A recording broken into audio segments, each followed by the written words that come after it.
Hi. Day 4 on how to fix your mental health in 30 days.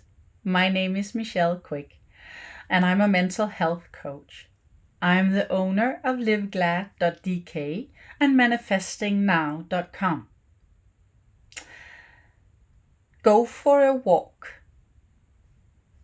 Maybe at midday or at lunchtime.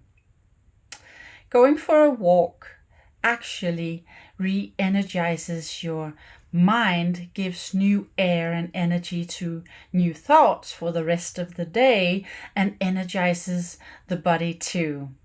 Fresh air also helps giving oxygen to the brain.